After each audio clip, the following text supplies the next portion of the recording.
Hey everyone, Wags here from Eagle Dynamics, and welcome to episode 9 of our DCS A-18C Hornet academic series.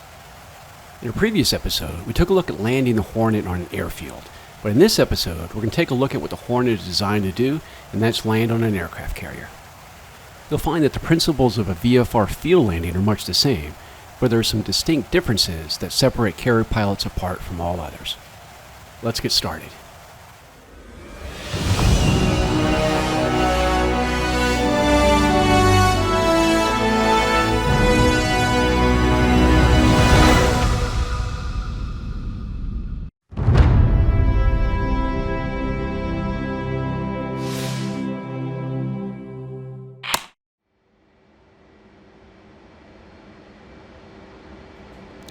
We'll start this lesson at 2,000 feet over the carrier battle group.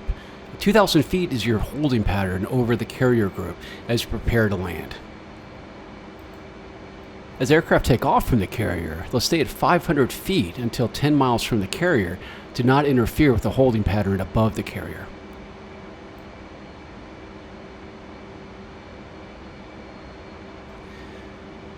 I have the auto throttle set at about 400 knots, and now I'm going to go ahead and set the autopilot for a barometric hold at about 2,000 feet, and then I'm going to go ahead and set the attitude hold for about a 35-40 degree bank over the carrier group as I get things set up.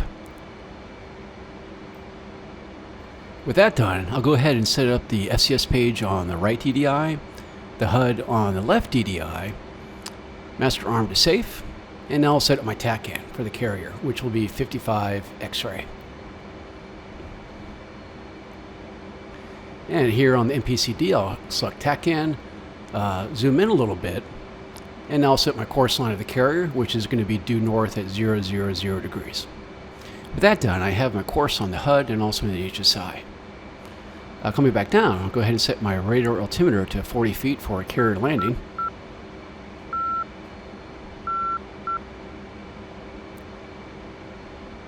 And on the left side, I'll go ahead and set the anti-skid to off, and the hook bypass to carrier. And I'll go ahead and shut off this TACAN signal. So at this point, I'll go ahead and contact Mother for my approach. ATC, Stennis, and inbound. Colt 1-1, inbound. Colt 1-1, fly heading 190, Fort 12, QFE 29.93, runway 36. That sounds good, so I'll go ahead and request my landing now. Colt 1-1, request landing. Dual contact tower. That sounds good, and now I have the IFLOS or the ball waiting for me when I approach. So I'll go ahead and get ready to enter the pattern now. So I'm going to go ahead and disengage the auto throttles and disengage the autopilot.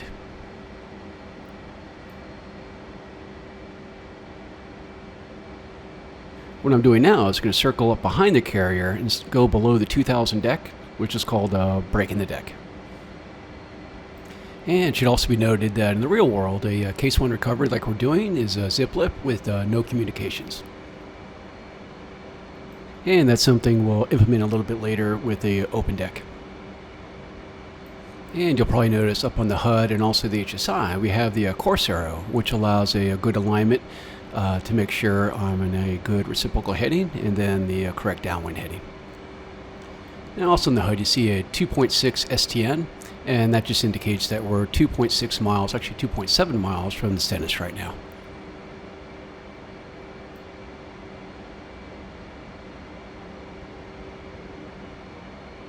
And now I'm circling back behind the Stennis, and I'm going to be shooting for about 350 knots at 800 feet eventually.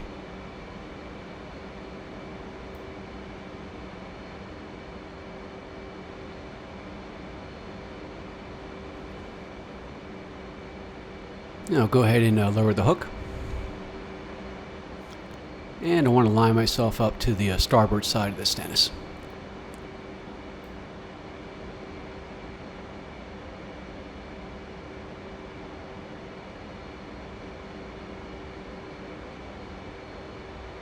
Colt 1-1, check landing gear. Wind 000, at 5 meters per second. Runway 36. Okay, so lined up on the upwind, now I'm going ahead and shooting for 350 to 800 knots. And I'll take a look at the deck, make sure it's clear.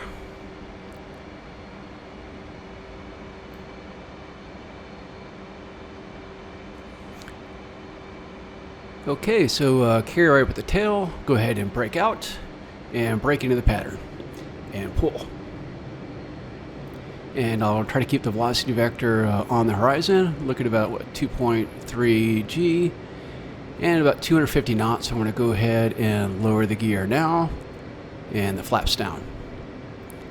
And I'm looking for a rollout at 180 degrees at an altitude of about 600 feet. Well, at the same time, trying to keep my on-speed AOA of 8.1 degrees by keeping the velocity vector inside the E bracket and also the yellow circle inside the indexer lights. And I go ahead and brought the brake back in. So stabilizing, and looking pretty good here. 8.1 on-speed AOA, 610 feet on the downwind. And at this point, I'm just using the trim hat to adjust my AOA to keep nice and steady. And we'll take a look at the carrier here and looking for the round down on the stern, which looks good. So I'm going to go ahead and roll in at 30 degrees, while at the same time keeping my on-speed AOA. And what I want to do is have that velocity vector just below the horizon line.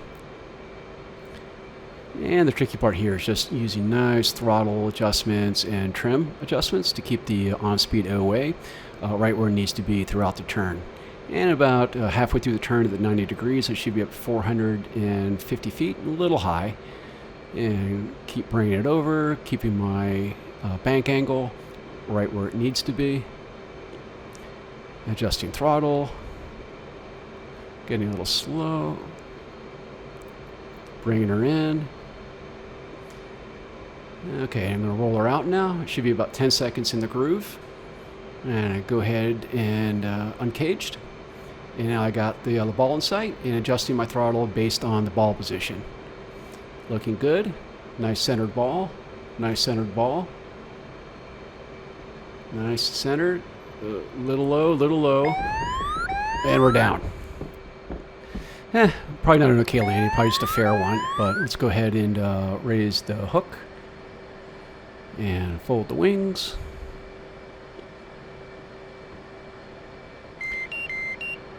And flaps up to auto. And let's go ahead and exit the landing area. So that's a little look at a Case 1 carrier landing in the Hornet. I very much hope you enjoyed this video, and I will see you next time. Thanks for watching. Bye.